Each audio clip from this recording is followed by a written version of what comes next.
Welcome back to the 42284 podcast from beautiful downtown Sunfish, Kentucky. Coming to you from the She Shed. Got Brandon and Kyle and myself, and we've got I don't know if we want to call him a guest or guest host or what, but John Lindsey, one of the guys we grew up with here in Sunfish. I've heard some people call him special. Special? Yeah. That'll work. Pretty much all my family does. Yeah. They say I've got a look. I don't know what that means. Y'all probably do. I don't know what it means. That's what I think his wife calls him special. Yeah. Yep. Yeah, for different reasons. Among other things. Different reasons. We all grew up with John around here, but John and I had the privilege of working together for several years and shared a lot of good times. Probably like to choked each other's eyeballs out a time or two, but had a lot of good times. Ate a lot of good meals together. Tore up a lot of expensive stuff. Used to, John and I, we'd get storm hit or something, we'd be out working. And we got off at 4. This is the lineman job? Yeah, we were both linemen. We both started out as meter readers. I started out in water treatment plant, and he started, I guess, meter reader. Water meter reader, yeah. And so as he progressed up into the lineman field, I kind of followed in his footsteps. And actually, John taught me to climb. The first time I ever had a set of hooks on, I was in John Lindsey's driveway. And his belt and stuff. And he showed me how you twist your butt to slide around the pole, which the buck squeeze, they changed the way you climb kind of, and that kind of took that aspect out. But first pole that I remember seeing climbed, I was wanting to get into the line on the line side from the water side, and our lights went off over on the crooked road.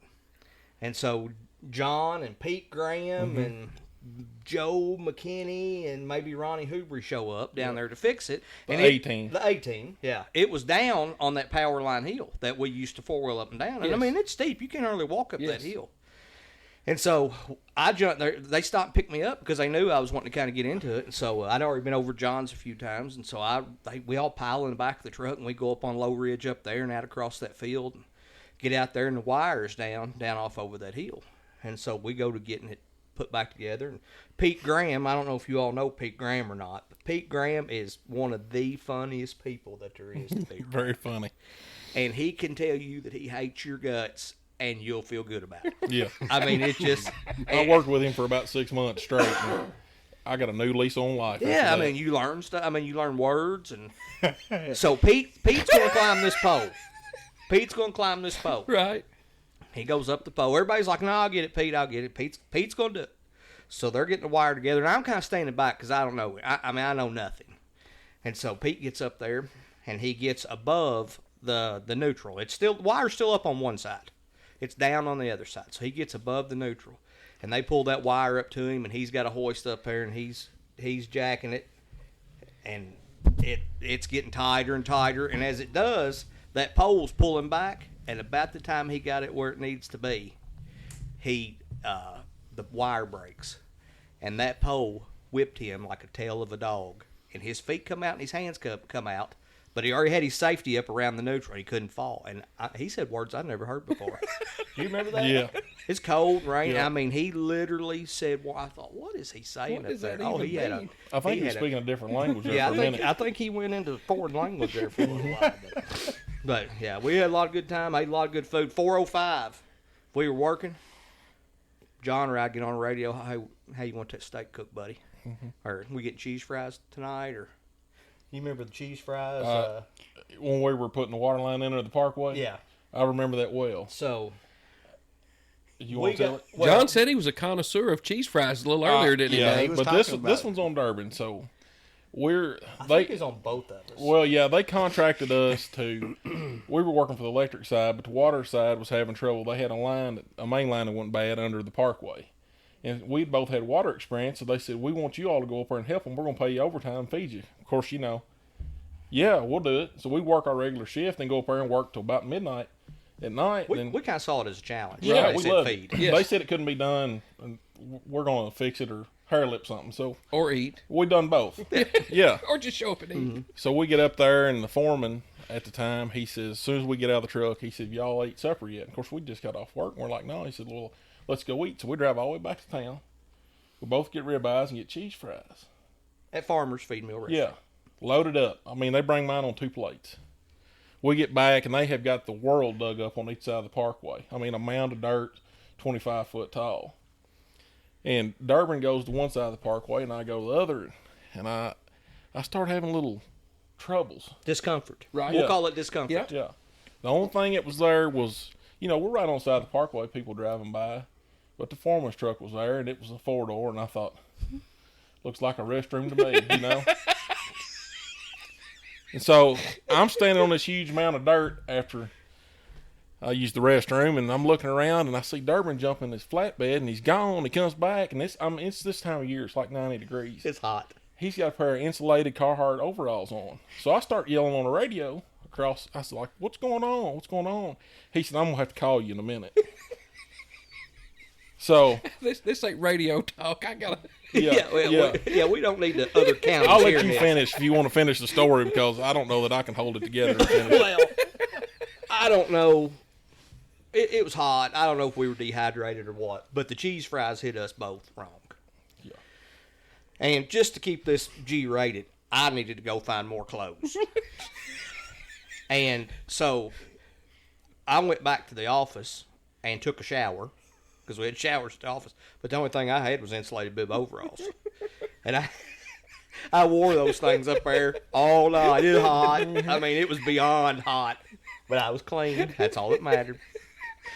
But so what we had was, when they push a water line under the road, they put a steel, like they'll put a 12-inch steel pipe through there, and then they'll stick a 10-inch plastic pipe. That way, if it goes bad, you can pull it back out. Right. Well, they couldn't get that plastic pipe out. And we broke everything we had. We never got that. They ended up coming up and reborn the parkway. I'd been in there since the 70s.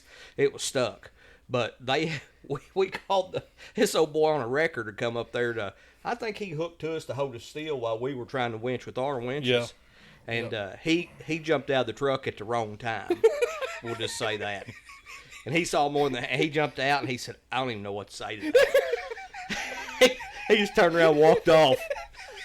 So the foreman of the job comes across the parkway, and he said, what is wrong with that boy?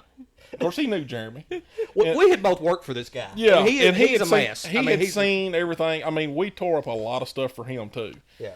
But he's like, what's wrong with him? And I was like, what do you mean? He said, he's wearing insulated overalls on the other side of the parkway, and he said, it's 90 degrees outside.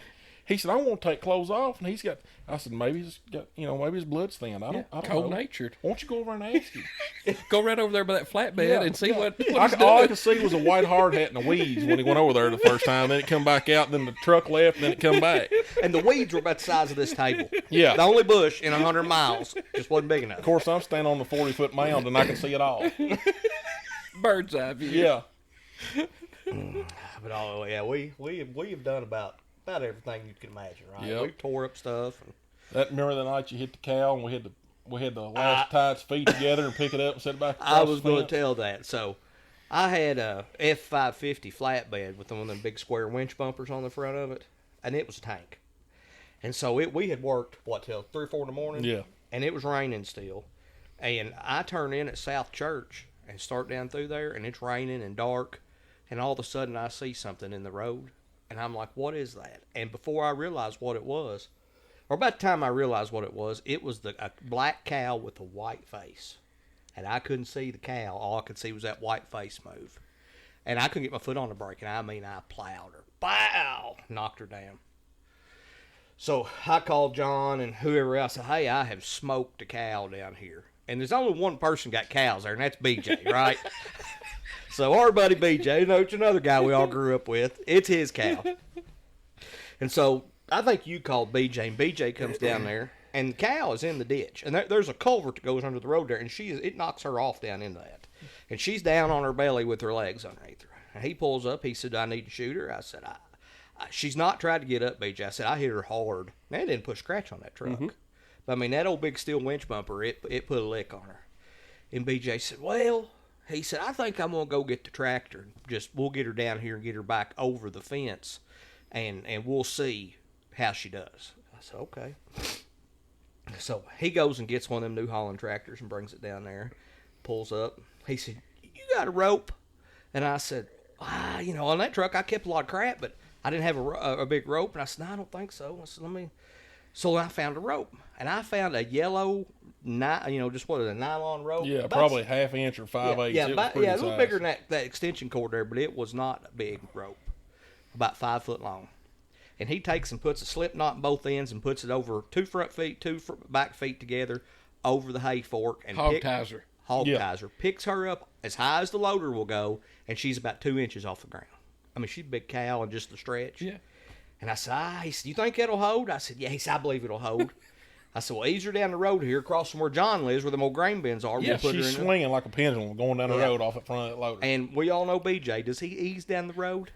Wide open down the road. Changing gears. Yeah, wide open. And I thought, oh my gosh, that rope's going to break and he's going to roll over top of her. He was just trying to hurry her to safety. Yeah. He was, yeah. I mean, it was in his He mind. didn't want her to be downhill too long. Right. Yeah, but I'm thinking, you got a 1/2 inch piece of rope that's been riding around the back of my truck for 3 years in the sunlight. That thing going to snap. So he gets her down there. It doesn't break.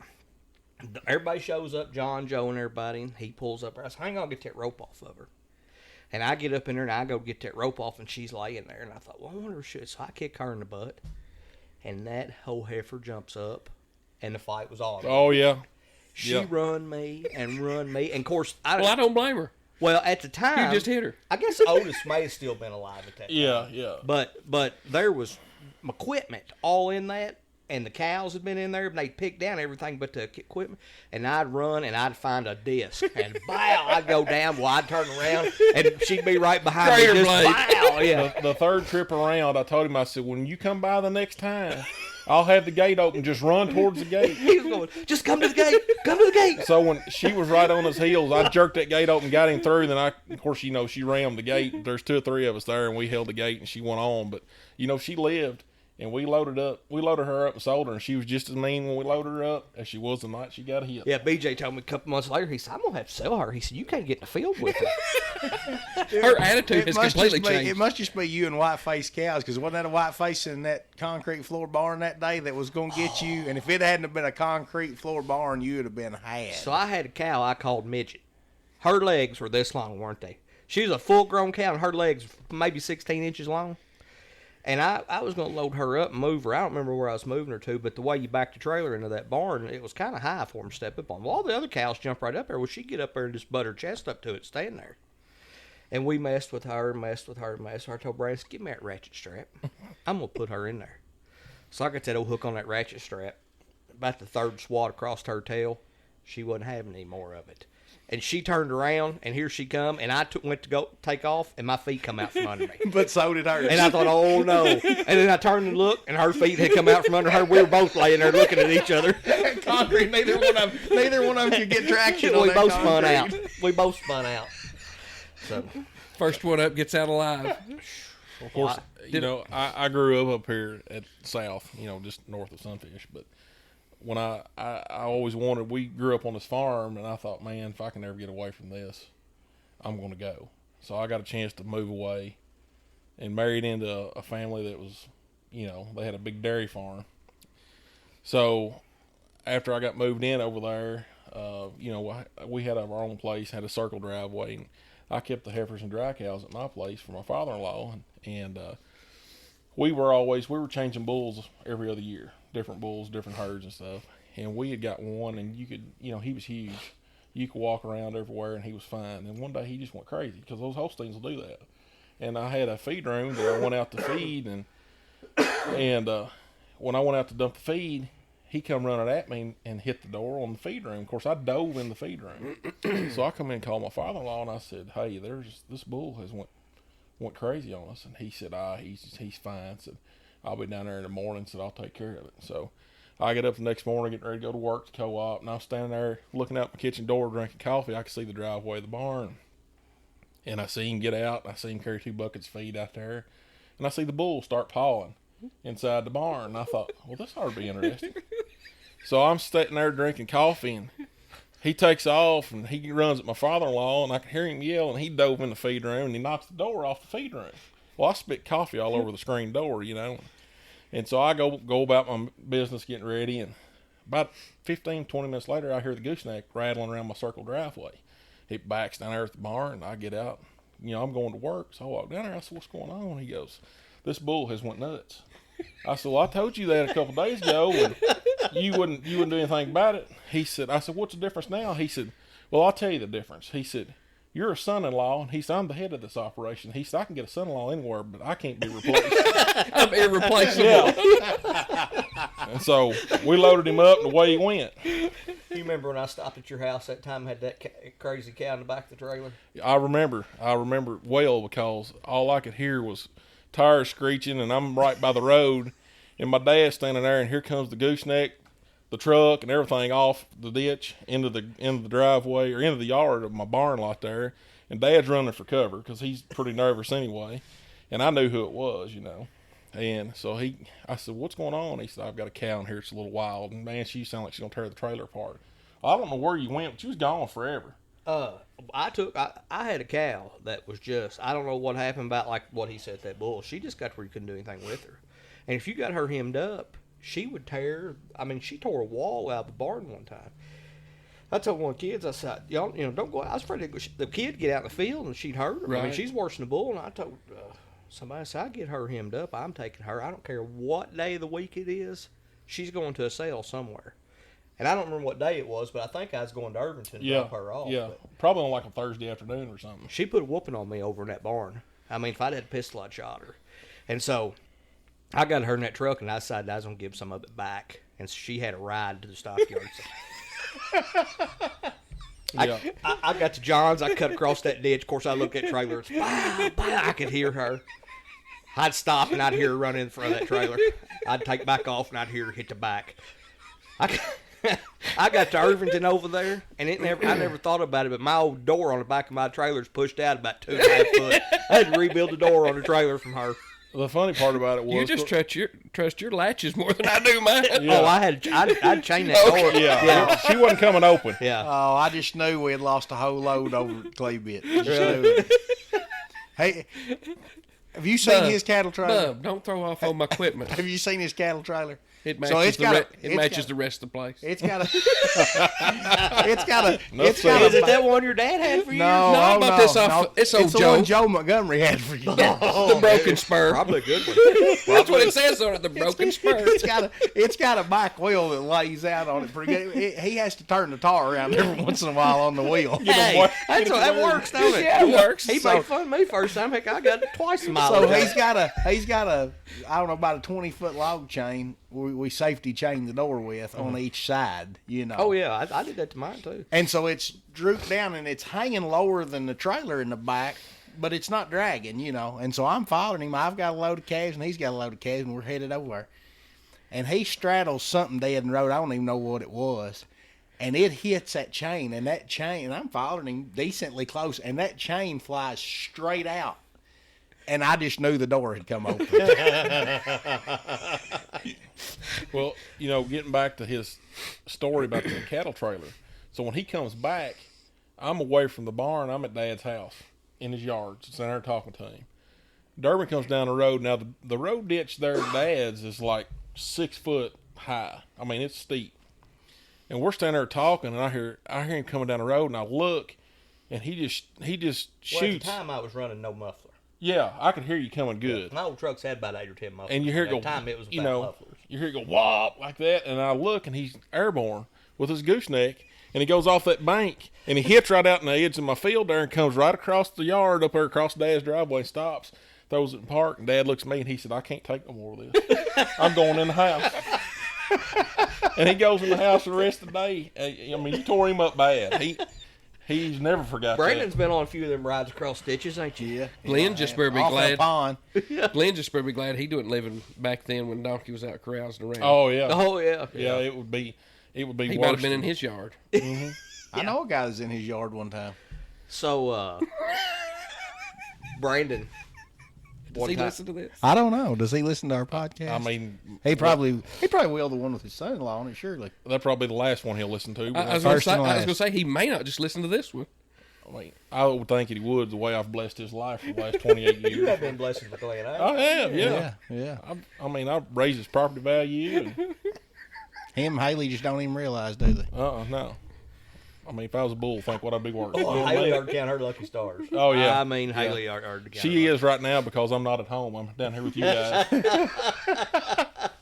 So I thought of a funny one at the co-op, and I don't know if you were in on this or not. I know who was with me when it happened.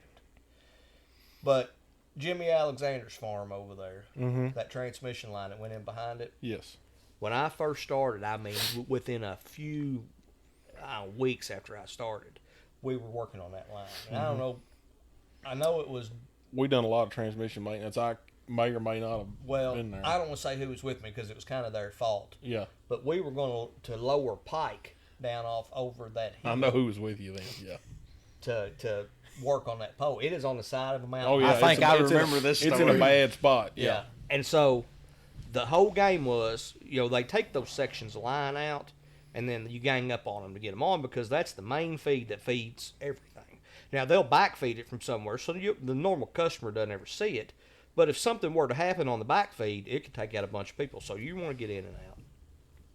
So we're going to take this. We got this truck chained to a tree, big chain, and we've got another digger truck pulled up to it, and we've got the winch line on it. Yes, I was there. I remember now. And so they're going to ease this truck back off over this hill, and we're going to ease it down with that winch. So we get in the truck, we start easing, that truck starts backing, and all of a sudden that truck disappears. Whoa! And I'm like, well, I don't think that was supposed to work like that. So that old boy with me said, did you put that winch back in gear? I said, I don't know what you're talking about. He put that winch in neutral, pulled that cable out, and neither one put it back in gear. So no boy started off over that hill. Free spoon. Free There will. was no holding that 60,000 pound truck. He went off over that hill, and He got down to that set screw. Yeah. he dead centered that old pole, just wham, and it stopped him. We've had him over a bluff. Good And night. Big bluff. I'm gonna tell you, that made me as mad as I've ever seen anybody in my life. That old boy come out of that truck. I can understand. And he was trying to come back up that hill, try to whoop on us, and it was so steep. Thankfully, he couldn't climb. Get back in the truck. We'll pull you up. And he was talking. We got the winch in gear. Yeah. Are you ready? You We're want us to ready. take up the slack? After that, the protocol was after that, because I let some off over here at B Spring.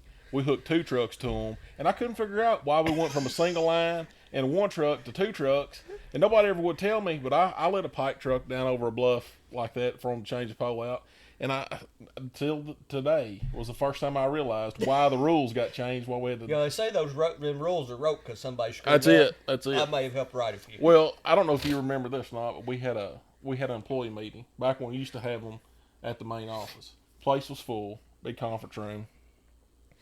I'm standing there talking to our then female safety director. We're having a serious conversation. She's fixing to retire. That's what I heard. Yeah. So Durbin, I'm jumping anyway. Durbin comes walking behind me. I didn't see him, and he gooses me. And when I say goose me, I mean he hit my tonsils when he goosed me. He's jumpy. I don't know if y'all know this. He's very jumpy. I immediately go to swinging a right hook. And I swing on this woman, and she sees it coming, and she leans back, and I miss her nose by just, a fraction. Truth be known, she'd whooped him up. And the whole place just stopped. And I turned around to look to see what, who had got me in this fit. And he's laying on the floor on his back like a turtle, just crying. He's laughing so hard. And I turned back around and look at her, and she said, boy, I'm glad I seen that coming. And just goes back to talking, And I mean, I'd knocked her out in front of everybody. But I honestly believe she loved us, me and you. Oh, yeah. I mean, I don't know, Yeah. but I mean, she was... Well, we would say the stuff nobody else would say. Yeah, we were kind of her favorites, I think. But one time, one of the girls in the office there went out to Las Vegas. And I don't know if y'all have ever been to Las Vegas, but if you're on the street, they hand you basically like baseball cards of the entertainment out there. And she had brought a whole pile of those things home. And I'm in a safety meeting, and she walks in. She said, I brought these back for you. She bring them back to me for? I don't want them. And so I said, I don't want those. She said, just throw them away. I opened my safety manual up and just chuck them in there. So we're sitting there. Safety meeting starts, and this safety director he's talking about gets up and going to talk to about something, and somebody says, I don't think that's what it says. Well, yes, it is. And she reaches and grabs my safety manual before I can get my hand on it, picks it up, and those things go Fall out everywhere. just like a plume out from under it. I'm like, well, I guess I can find another job. She never said a word about No. it. Never. And I'm like, oh my God. And I told her, I said, no, those were not mine. Those were not. She said, that's your manual, wasn't it? Yeah, it was, but I guess somebody stuck him in there. I don't know. You know, when the ice storm hit, that's probably when we had the most fun. I mean, it was rough. It was really rough, but we had a lot of fun. And it, you know, at that point, about 3 days in, there was nobody had lights anywhere. We were out, what, 11, 12 days here? Grayson or Edmonson County, either one. Yeah, we had every light in our territory. We'd lost transmission feed and everything, and so we finally get some of the transmission back on, and the lights come on at Litchfield. And at this time, we were working 20-hour days, like 3 days into it. We get back to the office, and the lights go out. And so they said, we need a couple guys to go see where this is at. Of course, I'm pulling a rhino around, and Jeremy just had to walk in. I said, come on, we're gonna find out what's going on. And so I said, I've got an idea where we can start. So we go over to Bloomington Hill, and there's a guy wire that's broke, and this fell up against the 69,000 volt line and knocked it out. Well, we're in this rhino. We don't have any tools with us. All I found's a short piece of rope. Yeah. I tied it around that guy wire, and I'm going to just tie it to this anchor. And he says, that's not going to hold that pole. I said, I'm not worried about holding the pole. Just getting it off I the just line. want to get it off the line and see if the lights come back on. So we tie it back, and I called dispatch to tell them what's going on. I said, try it. And so we're on top of this mountain. You know, you can see the whole town of Litchfield. You know where Randall Smith lives? We're right there behind Randall's. You know or right there Randall? at Randall's. I know where Bloomington Road is. Yeah. So on it's top, top of of that the hill. hill. Yeah, Randall's right on top of that Okay. hill. We were at Randall's Yeah. house. They hit the switch, the lights come on, and McDonald's arches come on. Jeremy looks at me, he said, are you crying? I said, what? He goes, I seen them arches light up, so I believe you're crying. Tears up on me, yeah. Yeah. The funniest part about that night, though, is we rode that line out, and there was still a lot of ice on it. I mean, it was, what, two days Yeah, into it? they called the law on us. Yeah, called the law on us. But we were riding through these woods, and the sage grass is waist high, but it is froze.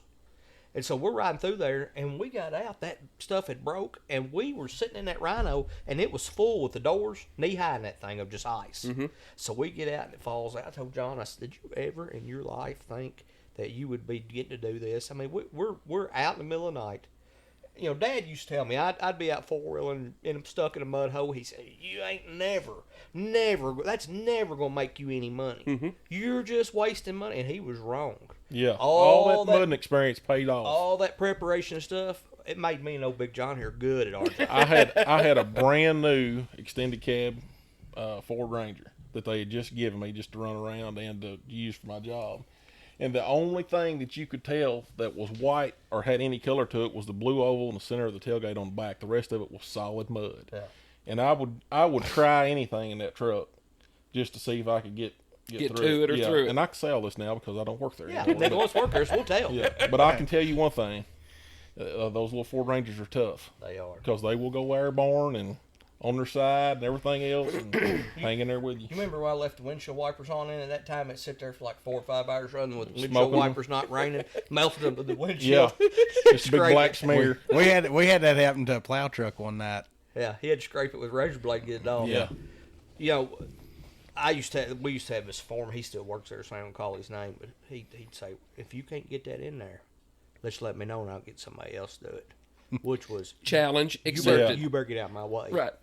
And knock on wood, there was very few times that we got hung up, had to put, we couldn't get ourselves out or something. But I mean, it's just part of the job. If you're gonna build them lines off in the middle of nowhere, you gotta maintain them, right? Well, it's like that line goes back behind your house. That line was put in the 30s, and they done everything off the poles now. They put that in with mules. Yeah. And so now, if something happens, you got to get into it. Unless they've changed those poles, those old poles are put in the 30s. They're that big around. They'd be a death trap to climb them. Well, that's what I was going to say. Everything that you guys are talking about, I mean, that's unreal, But the generation of linemen before you, Oh yeah. Oh, they were tough. And that's the We thing. had because some- when I started the station over there were still those guys, the Tommy D's. Yeah. Oh, that's the guys There's that a we started monument with. somewhere, Tommy D. Guaranteed. You know, Yeah. Mickey Sauceman, Doug Benson, Bill all Carroll. of You know, those guys were coming around the stage. Of course, they were later in their career, but they would tell a lot of those old stories, and it'd be like, "What? Are you serious?" Hey, I was on a pole with Mickey one time during the ice storm. You remember when I drug that pole down through the woods, that rhino? Pine Knob. Yeah. Mm-hmm. We had a rhino. I drug a 45-foot pole down through the woods. They said, that ain't going to pull it. I said, I think it will. Boy, I was with you. Yeah.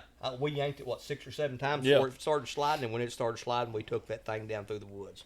We pulled up. Mickey said, my gosh. It thrashed it. But I was on a pole with Mickey one time. I'd always heard how good a lineman Mickey was. And you hear that about a lot of people. You'll never hear that about me. I admit it. I get the job done, but some of those older guys were tough. The Kenneth Woodcocks and the Doug Bensons and stuff. But I'd always heard that about Mickey. Of course, Mickey was contract line. He'd worked all over the place. And so we were back on this line. He was going to go up pole. And I said, Mickey, can I go up with you? I've always heard, I grew up here. I'd like to go up with you. Yeah, come on. So we go up and get the job done, do what we're doing. He tells me, he said, if you'll drop that hand line, he said, I'm going to go on down and you can come down. You don't climb at the same time. I said, okay. I turned around, grabbed the hook, turned the hand line loose, and turned around. He's already on the ground. Yeah. Now, he's 60 at the time, late Yeah. 50s at least. I'm 25. Oh, no, I was 29. And I thought, it takes me a few minutes to get down there. Now, he's 140-pound dripping wet. I'm a fat boy. Yeah. But, that's just the difference in that generation. And those guys, Tiny Sanders works with us up there now. And I still tell a lot of people know who Mickey is. He's like a legend. Not like a Wayne Harp legend, but, he's a legend. But he, I'll say I've been on pole with Mickey before, long time ago. Right. But and I said, what they say is right. Well, I remember when I first started, I was practicing on the pole there at Mom and Dad's house. I was still living at home. And, the main rule is don't climb around the ground wire because if you hit it, you're going to cut out or whatever. And I knew that. But, I'm flying up and down this pole. Well, I get my head to about where the neutral is. No belt, no nothing. Just hooks, just climbing up and down. Just my gloves and my hooks. I cut out at the neutral. And, I smoked that pole. And I'm in a T-shirt. Second rule broken. Yeah. And long sleeve. Yeah. For this reason. Your mind says bear hug that pole because you're falling. It don't work like that. You can't catch it fast enough. The smoke was still rolling off my feet when I hit the ground. And my dad's, he's sitting on the front porch. He always had a Marlboro and a cup of coffee.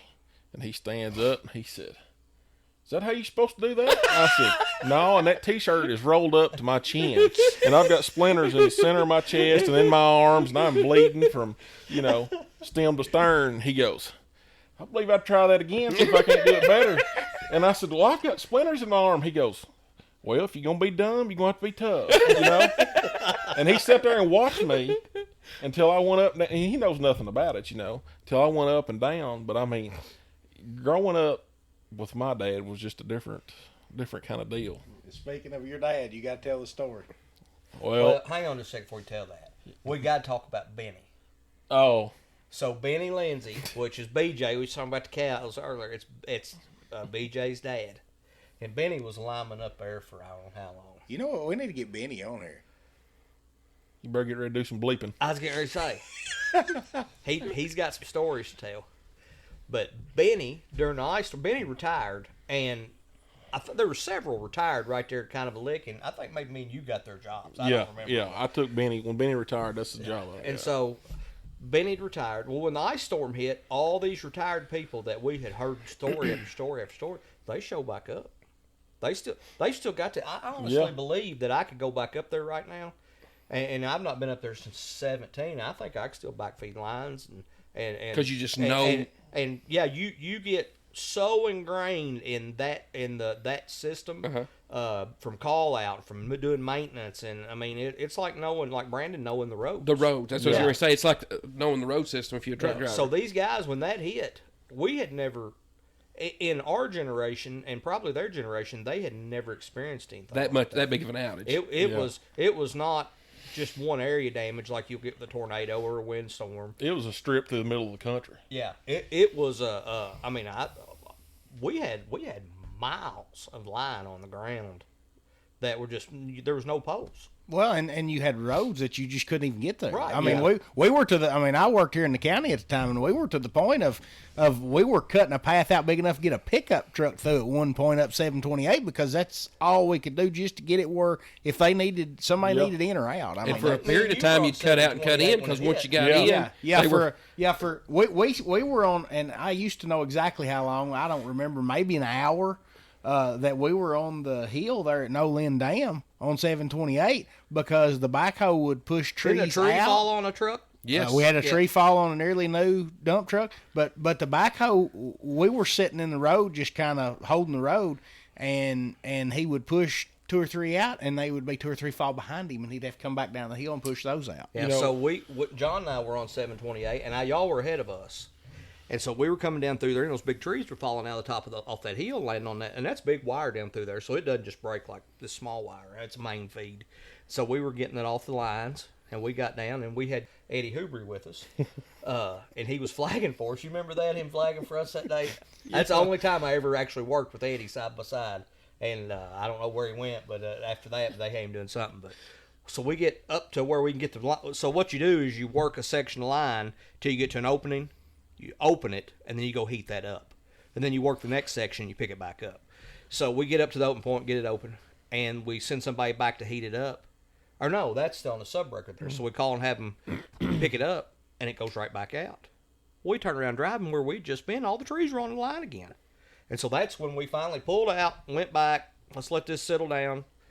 we just weren't getting any ground. No, we were killing ourselves. Yeah. I mean, that's hard. Well, see, You're standing there, and it's those trees, and it, at night because you had headlamps and stuff, but you're walking through the woods, You don't know where they're coming from. and they're popping like shotguns and hitting everywhere. I mean, it's like grenades going off. That's what I was going to say. They called me like wee morning hours, and I ended up down there on this side of the dam by the old rock quarry. And the assistant foreman met me there. I mean, I'm in my personal truck, and he said, I've got a hard hat chaps, saw, get them out. I get them on, and me and him go to cutting trees out of the road.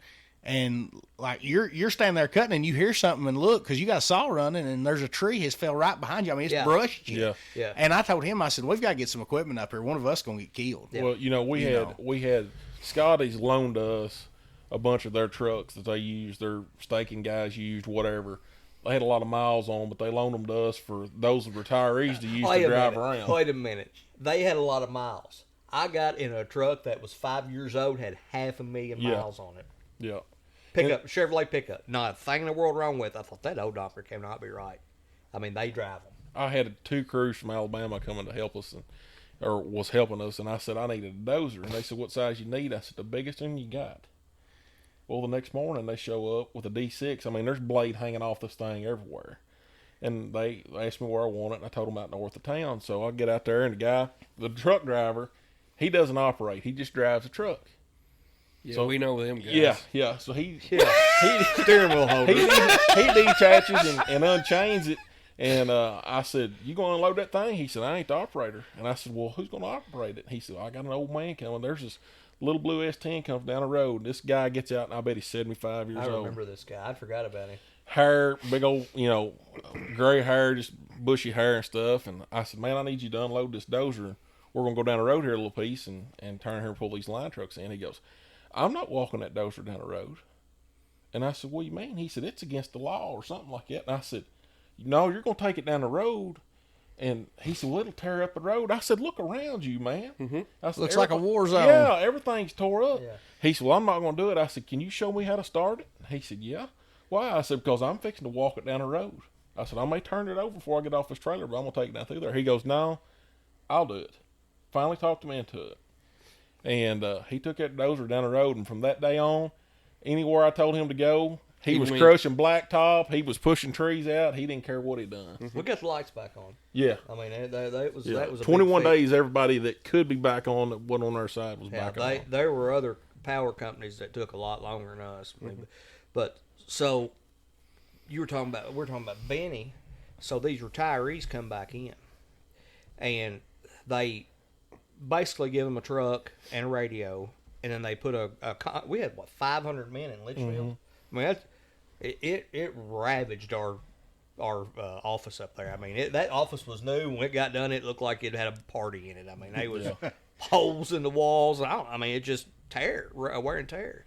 They put Benny with this 10-man crew. They sent him Caneyville, which we had Caneyville circuits. So we were down there too.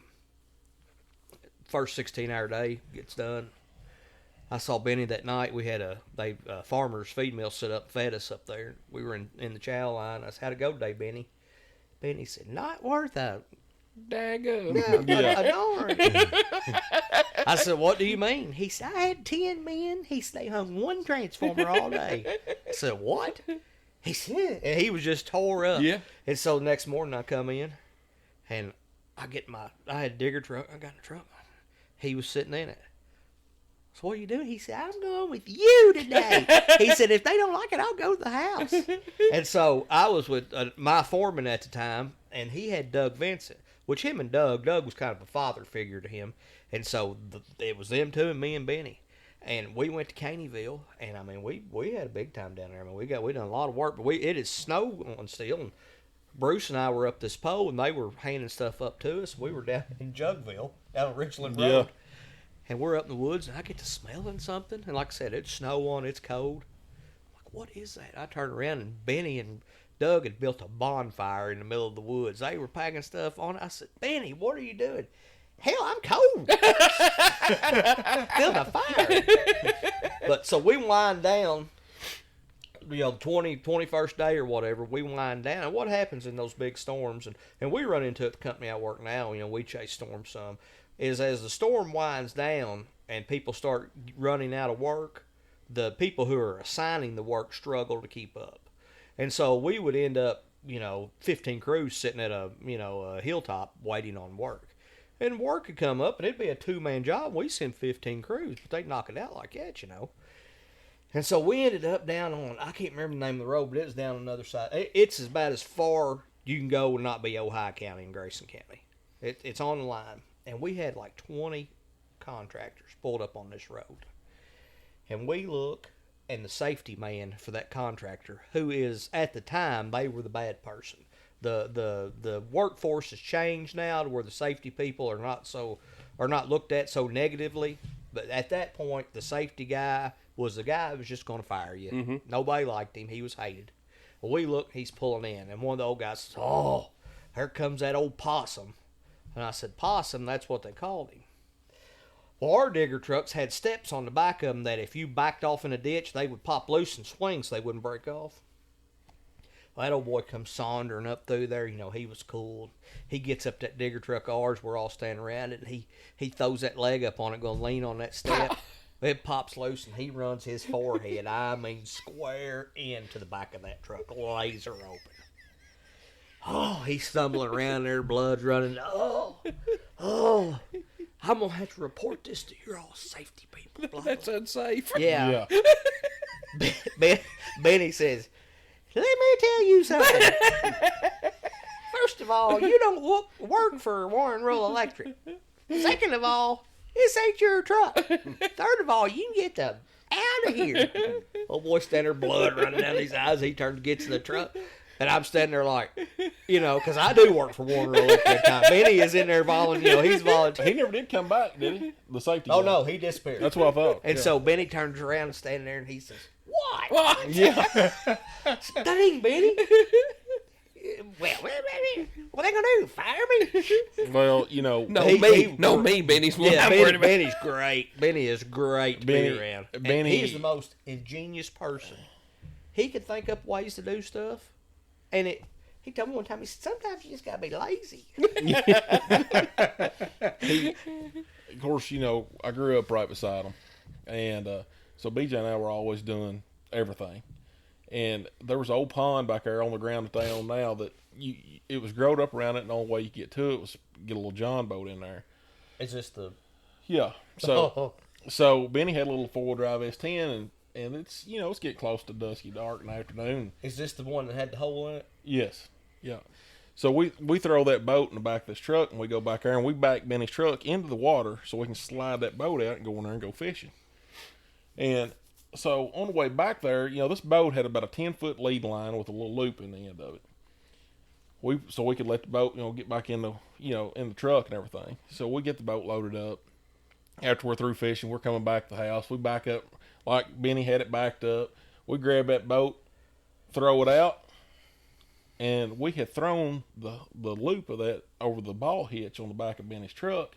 So if the boat bounced out going across the field, we wouldn't lose it. Well, we forgot to unhook the rope from the hitch when we laid the boat out and closed the tailgate.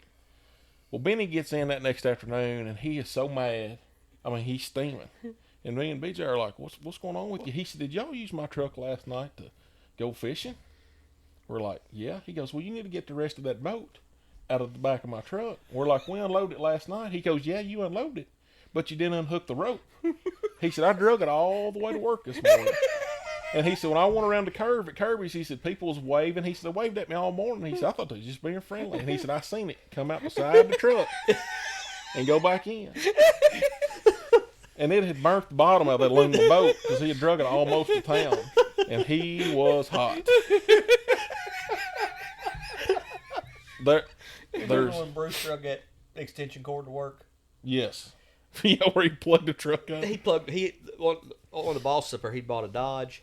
And Bruce is pretty straight, right? Yeah. I mean, you didn't mess with Bruce. You pick at him a little bit, but he's not like me and John. You can't just lay it on him. He get pissed off and you pay. And so he pulls that board. I don't remember who saw it. I don't know. I guess you did. Yeah. And he had forgot to unhook that Dodge. It was cold, and he drug about a 50-foot extension cord from Dew Stop. Dragging beside the truck all the way up there.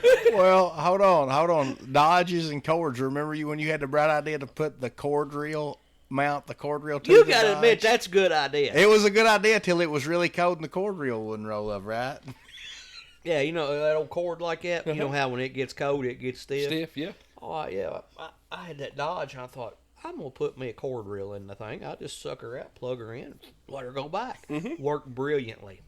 During the summer. Till it was about 30. When you didn't need it. Yeah. Yeah. I went out When that you were first, testing it I went down out to that warm first, weather. that first morning, unhooked it. It's like a hay fork sticking out the front.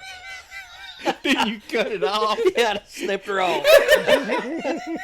You did at least unplug it, right? Oh, yeah. But now, when you snipped the cord on the Xbox, you didn't unplug it, did you? No. And also, I got a vacuum cleaner one time. Somebody decided to vacuum. Back when I was young, not as mellow as I am now, but they decided to come vacuum after I'd worked all night, buy the couch I was sleeping on. I was still laying there on that couch. I still had my clients in my pocket. I was laying there, bumping my feet. Till I opened, I went over and went, throwed it down, went back to sleep. Fix that problem. Yeah. I burned a few jaws out of some clients over the years cutting stuff I probably shouldn't have. Yeah. I'll tell you the funniest one, though, as far as electricity. If you're up in one of those buckets, you wear rubber gloves and sleeves touching hot stuff, and you have those orange snakes you put on, you're really not supposed to you always should have two forms of protection. So we were on a dead end pole, and Ronnie Hoobery, who is the calmest person you've ever been around in your life, is in a bucket across the line from me. And we're changing the pole out. And I've got a hoist on the pole, and I am going to reach out and put the grip on the wire. I had that gut slid out, and I reach out, and I do that, and I stuck my titty into that hot wire. And son, let me tell you, I squalled out. I thought it was gone. I thought I was going to have a hole. And of course, when you're in that bucket, in an insulated bucket, it's not like, it's not going to kill you or anything. I guess maybe it could, but it's worse than an electric fence. Yeah. I'm going to say taser level. Yeah. And I screamed, and I thought Ronnie going to pass out. Oh, he got down the bucket. Oh, I said, so what's the matter with you? It's me that's He said, what are you screaming about? I said, I just lost my titty. We were changing the pole at Nolan Lake Estates, and it had woodpecker holes all in it. And Ronnie and I were on the same crew, and I was in one big bucket, and he was in the other one. And Ronnie's over there, and I see him looking at this pole, and he's just keeps kind of eyeing it. And I said, what's up, Ronnie? He goes, there's a hole on this pole. I was like, yeah, I know. That's the reason we're changing it out. He goes, no, but there's something in it. And I said, there is? He goes, yeah, and I can't tell what it was. So he gets a little closer to it. I just pulled my ball peen hammer out and just hit the backside of the pole real hard. And it was a flying squirrel. Wow. It come out of that pole and went around his head about 3 times and down the boom of that truck. And he's screaming, turning circles in the bucket. And our boss thinks that we've got into something hot. So he's going to try to get us down. And I'm laughing so hard I can't stand up. And finally getting calmed down. I mean, this squirrel has just ruined his world. You know what I mean? Yo, that's the only time I've ever seen the flying squirrels out of them poles. I've never seen them in the wild, but they like those woodpecker hunts. But it hit him right in the face, just like this, and then circled his head. It's kind of like Clark Griswold on National Exactly, Lampoon. exactly. So, Ronnie, you know, being out and doing that type of work, you see people get hurt. You see people twist their ankles and mash fingers and this and that. But old Ronnie one day, I mean, I thought he was dead, man. We were up, him and I were in a double bucket, and we had backed into this pole, and the truck got hung up going back into it. And so we had stretched the boom out, and what we were doing is we had a section. Now, a double bucket, is that two? Man on each side. Yeah, well, no, this one's the two-man bucket. One's a big bucket. Yeah, double bucket, you're right, John. It's 2 buckets. This is a 2-man bucket, so it's one It's big just bucket. big enough you're for just two. cozy in Right, there. yeah. John and I, if we got in it, there We were wasn't much besties. movement. Yeah, Right. yeah. I was like, is that a screwdriver, John, or what is that? Nobody fart when it was going to fly the bucket. Yeah, yeah. So Ronnie and I are in there, and we had this boom stretched way out, and they'll stretch way out off the side of the truck. And we were trying to cut a jumper on a pole so we could heat the line up to that pole, but keep it dead going past it. And there was a tree on it somewhere down that line, and the right-of-way crew was down there doing it.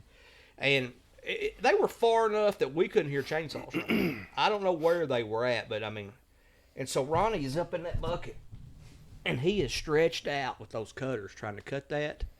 And it had an eye bolt coming in this way with the wire and an eye bolt coming this way with the wire. And where that eye bolt went through the pole, they put too long a bolt, and it had a bolt sticking out about that far right toward him. And I never thought about it. So he stretched out there, and they cut that tree off that line. Oh, and it bucked that wire, and we never saw it, never heard it, and all of a sudden that pole went wow and hit him, and down in the bucket he went. Yeah. And I looked up and I saw that big old boat, and I thought it hit him between the eyes. Right. And so, I mean, he's face down in the bucket or in my feet, and I can't get down there to get him, you know, where the way. And so I'm wrestling. I'm like, I think he's dead. And everybody on the ground's going, what? You know, because the line's dead. Right. I mean, they're like, you know, What happened? Yeah, we don't even know what happened. Yeah, nobody saw it happen. Yeah. And that pole just jumped, and I mean, it probably moved 3 foot. Right.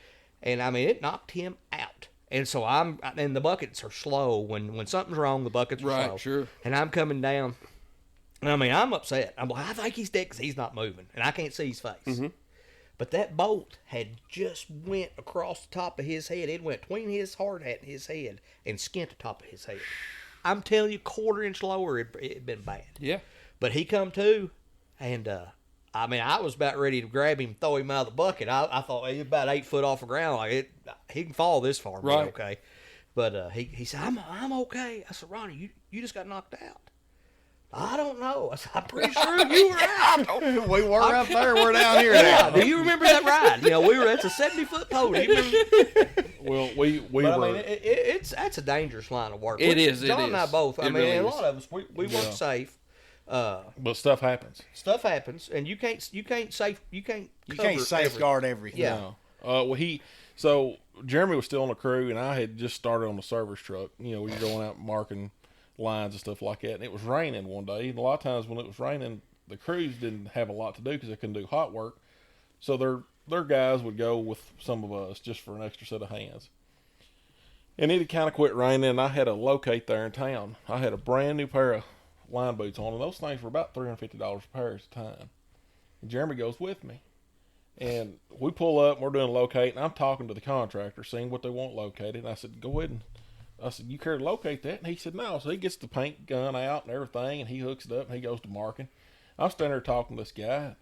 He gets up there close to me, and he's just, you know, spraying that paint on the ground and everything. He said, can I see your clients? I had a brand new pair of clients in my pocket. I hand them to him. In a few minutes, he hands them back. I stick them back in my pocket. I get through talking to the guy. We start to walk off, and he's laughing. I said, what is wrong with you? He said, oh, nothing. I get over to the truck. I look down, and both of my boots are red. And I pull my clients out, and I put them back, and they're red. And the paint is all down the side of my pants. It is running. And that guy, I thought, well, he didn't have a real good attention span or something when he was talking to me. He kept looking off, and I thought, what's this guy's problem? What's his deal? I'm trying to figure this out. You know, we need to go on and do something else. And he's watching him paint me up. Nobody says a word. Oh, there was all the time something going Oh, on. yeah. We had a mannequin up there. We'd put clothes on, and we'd move that thing around. You'd jerk the door open, and he'd be right there in your face. Old Big John, he'd become unglued, tear it apart. I did. I tore that thing in pieces and threw it out in the shop one day. So the cleaning lady would come in up there at night while we were gone, and we moved it one day, and she come in there, and she got it. And she got tore up. She had to call her husband come get her. She tore her nerves up so bad she couldn't even function after that. It's a 7-foot tall mannequin fully dressed. There, we shoot bottle rockets under. Will you be in a stall and bottle rocket come under the door? And So go around was you your feet? jumpy before you started? Or Oh, did you yeah. get that way after? No, It I was sounds like jumping it might- before I started. Sounds like it might just be Yeah. PTSD, John. I lit a string of those black cat firecrackers one day when Durbin was in there in the men's restroom, and I opened the door and I actually had some help, but I opened the door, I lit them. This other cat threw them and they slid right underneath the stall, and we turned the lights off, and all you could hear was we kind of opened the door, looked back in there, and it was just fire flying everywhere. All you could do is go. Yeah, he was screaming, fire flying Do everywhere. you and give the an ear smoke. up or do you give something else up? Yeah. You got to protect. You only got two things. So. Well, tell the one about what you did to your dad. Well, so Well, first of all, I got to say, I accidentally ran into a guy that works, is a contractor for us, whose wife works with John in what town? we're in Orleans, Indiana. And I said, hey, when he was telling me what his wife did, I said, find out if she works for the John Lindsey. Tell her to ask him if he ever talked his dad into getting in the trunk of the car. Yeah. So my dad, of course, he retired from Holly, so we always fool with old cars, and I got into racing at a young age. I always had, drag racing cars, trucks, whatever. And so I had a Chevy 2 that I had built basically to drag race. I mean, stripped this thing down. I had it up. For the people that don't know Keith, Oh, yeah. Keith, if you put him in a pinstripe suit, he'd be a mobster. Yeah. He is Tall, skinny guy. Vietnam vet. Vietnam vet, very serious. Doesn't say much at all. Yeah, very quiet. You think he doesn't like you, but he's really does. Yeah. But he's that turn. So So I got the car up on jack stands, and I'm putting a new set of wheels and tires on the back of it because I'm going to race that night. And some of those tires you got to let the air out of them to get them on the axle, then air them up. It's a process. He comes out there in the middle of all this, and he said, "That car's got a squeak in it. Now this car's so loud you can't hear nothing, and Dad can't hear thunder." And I said, "Are you sure?" He goes, "Yeah." I said it did. It's got a squeak in it. Well, I've never heard a squeak in the car, and I've drove it forever, I said, okay. He goes, what are you getting ready to do? I said, I'm probably going to run down to Sunfish Mall, turn around, come back. He said, I'm going to ride in the trunk. And I said, ride in the trunk? And he goes, yeah. I said, I'm going to find that squeak. I said, do you think that's a good idea? And he said, I'm not asking your opinion or what you think. I'm just telling you what's going to happen. Pulled a dad card on Yeah. you. he's got it. Yeah. I said, all right then. So I let the car down. I fire it up. I take off. If you're working on a car at home, from where we live at the South Church, if you're kind of sketchy on whether or not it's going to make it, you go to the church house and back because it's not that far of a walk. If you think Downhill too, back to your house. if you think it's going to make it a little bit, you come to Sunfish Mall. 3 trips to Sunfish Mall, you can go to California. You know what I mean? That's just the way it works. And so I said, all right. So I shut him in the trunk. I back out, go to the church house, turn right, head down this way. When I get to the top of Sunfish Stretch up here, I think, he was a little salty when he was talking to me like that. And now he's locked in the trunk. Now He's he's feeling locked in the big. trunk. He's feeling big. So I just stop in the road, and I launch it just like I'm racing it. And I'm going through the gears, and I'm having a big time. And every time I'm changing gears, I hear him slapping the tail part of that He's trunk. like that cow in that cattle trailer. Yeah. Boom, And when I hit high gear, we're going, 50 or 60 mile an hour. And I got Yeah, I run 50 in third. I got the window down, and I'm just having a big time. And I look, and I see it's just like slow motion. This chrome lug nut flying through the air, and I thought, that looks like one of my lug nuts off my axle. Wonder if that's mine. Yeah. And about the time I think that, this car starts just going nuts. And I think, Dad's in the trunk. I've got to get this thing slowed down. So it takes the whole stretch, the rest of the half the stretch to get it slowed down. I finally get it caught about your dad's shop there and get it, slowed down to where you can handle it. And I pull in over here to Sunfish Mall, and I popped the trunk. Of course, Dad had Do you long. run back there and pop it, or do you go? No. I reach just as far as I can reach and open the trunk because I know what's getting ready to happen. And in my mind, when it starts throwing this fit going down the stretch, I don't care about dying. I wasn't worried about that. I was worried about living. I was worried about barrel rolling that car and living. Because if that trunk would have come open and he'd got out, there'd been blood in the middle of the road, and it probably would have been mine because he would have beat me to death, you know? So I get stopped, and I just, hit that trunk, and it pops up, and he pops out like a jack-in-the-box, you know? That long black hair just, sticking up everywhere, and he goes, well, I figured out where the squeaky is, but we got some kind of wobble. I don't know what it is. And he gets out of the trunk, and that wheel is just, it's got 2 lug nuts left on it with about 3 threads. And I said, that's the wobble right there. And he goes, you forget to tighten that wheel up? And I said, well, I guess I did. Apparently. He said, well, I guess you're going to have to walk home and get something to tighten this wheel up, and I'll wait for you to get back. And for some reason, I had threw the extension in the socket behind the seat of the car, so I tightened them up by hand and just limped it on back home. But where'd he ride? He rode in the front, the passenger seat. Yeah. And it wasn't near the ride that he took on the way down there.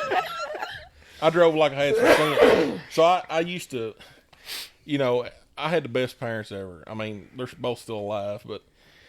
For the people who don't know, John's mom is Brenda Lindsey. Is she still working? Yes. Yes. So she's down the hall. Yeah, Yeah. at the clerk's office, circuit court clerk's office at Brownsville, and worked for years at the bank. Yeah, right. And it's probably one of the funniest. I mean, she's just great to go in and see, and that's not a friendly show and- with her. That's the way she's always Oh been. yeah, she's like that. I don't care if you stop at midnight or 6 in the morning or.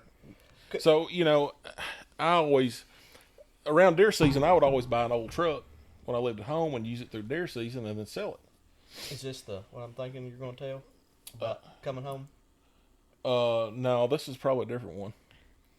This is and the door being locked? No, I'll get. Yeah, I'm going to request that. Okay. All right. Well, I'll tell this one first. So, I had bought this old truck, gave $500 for it. It was a '78 short bed 4-wheel drive Chevrolet, and I bought it off one of my buddies, and I got a free set of wore out 38-inch Super Swampers in the bed of it on wheels that would fit the truck. And so I get home, I'm out there in front of the garage. Of course, Dad comes out, Marlboro one hand, coffee cup the other. It's a running thing. Standard issued. Yeah. He comes out and he goes, what are you doing? I said, I'm going to put these tires on that truck. And he said, son, you got that look on your face. He said, they ain't going to fit. Like I said a while ago, I got to look. I don't know. But anyway, I said, oh, they're going to fit. He said, well, you'll have to saw a bunch of that. And I said, no, I'm not going to saw it out. And I said, they're going to fit. And he said, well, I want to know how you're going to do it. I said, well, if you'll get in the truck when I get these on, I'll show you how I'm going to do it. He said, okay. So he gets in the truck, half a cup of black coffee. In between where Mom and Dad live now and my alfalfa field there, my barn, it used to be, we've worked it out now, it's kind of level, but it used to be a hump where the water, the ditch was there. And so I back off in Mom and Dad's front yard, talking to him, just looking at him, letting me know, hey, we're going to fix this. And I drop her down the drive. And he's looking at me like, you've got that look. Mm-hmm. And so I just mat that old truck, and here we go. Well, I jump that ditch. And in the middle of all that, I look at him, and that coffee's about 6 inches out of that cup. And he's looking at me and holding that cup, and I thought, oh, it's going to be bad when I get stopped, but I'm gonna take it, You're committed at this I'm point. committed Yeah. at this point. No going back. We're airborne. I mean, this old junker is airborne. That's time. When it comes down, it buckles everything on that truck. But the tires didn't rub anymore. Fix that problem. He caught every bit of that coffee in that cup. Didn't have a drop on him nowhere. And he looks at me and he said, you act just like your mother. He gets out of the truck. Tell the audience about going deer hunting and having the rough morning with your tummy. I lived down here. Cheese fries. It was Mr. Getty's buffet. And I mean, let me tell you, I got my money's Maybe worth. you're lactose intolerant. It's a running trend with John and I. Yeah. Have you tried almond milk? I've tried everything. So I'm still living down here, and I am hunting almost to the Hart County line out Millerstown Road to Grayson County. Buddy of mine's got a farm out there, real nice place to hunt. He said, hey, you can have the whole right side of the road out there. So I had my stand hung. I was ready for opening morning. So I drive out there, and at this time I had one of those climbing stands. You know how the climbing stands work. You get the top part up, then pull the bottom part up. It wasn't like a latch-on stand. And I get about halfway up this tree, about where I want to, my belly gurgles, and I thought, oh, that's not good. And this is before daylight. So I go a few more feet up the tree, and it does again. At this point, I think, okay, we're going to have to go back down the ground. So I'm trying to get back down. And so I'm working that climbing stand, and I didn't have the straps that tie the bottom half to the top half. Well, my feet slide out of the latches that hold it, and the bottom half just goes whoop down the ground, down the bottom of the tree. And I'm hanging here on this climbing part, and I thought, there ain't nothing left to do but just drop. So I just let my arms go, and down I went. So I think, man, I've got to get away from this tree because I want to use the bathroom. I don't want to scare these deer off, you know. So I go just as far as I could go, which when it got daylight was about 25 feet from my tree. But I thought, man, Felt like miles, I thought I had ran a mile and a half. He was out of breath, I guarantee it. And I had on a pair of overalls, and I'm popping them straps off, man, and I shuck them down, and things happen. And so It was a swing and a miss. yeah, so I go, and I think, all right, I'm good. And I stand up, and I grab those overalls, and I jerk that first strap. When I did it, it just splats on my back, and I thought, uh-oh. And at that point, I realized what had happened. I didn't have those overalls tucked away, and I had filled them full. And so I'm 30 minutes from home, and it's daylight, and I thought, I had a new truck at the time. I thought, I am not driving in these nasty clothes in that truck. And my truck was parked right beside the side road where we were at. Nobody ever came down it. 3 cars come by before daylight before I get back to my truck. You know what I'm saying? So I'm standing beside my truck, and I just strip off all my clothes, clean off the best I can, throw them in the bed of the truck, get in the truck, fire it up, lock the doors, start heading towards south, you know? Naked. I had my boots on. And, Gary Clark said there's a difference in being naked, naked and buck naked. Yeah. And I get home, Mom and Dad had never, ever locked the doors, ever. So I back my truck around to where I can get just as close to the deck as I can get so I can bail out and run in the house because it's cold, you know. I bail out and I run to the house and I grab the door handle and it's locked. And I think, well, first, I don't know where my keys are. And so I know Mom's home because her vehicle's there. And I'm beating on her door. She jerks the door open and she said, where's your clothes? I said, they're in the back of my truck. And she's wanting to have a 5-minute conversation. And I'm standing on the front porch naked. I said, Mom, you have got to let me in the house. She goes, but I want to know what happened to your clothes. I said, I messed them. They're in the back of my truck. She goes, well, I'll wash them. I said, just move. Let me in the house. And so I go in and take a shower. I come back out. And she's got them in the. She said, boy, you right. You didn't do them. You didn't know good. You know, she had them in there and she's washing them. Brenda's a saint. Went into mom mode. Yeah. Had every bit of my clothes. Had them in the washer.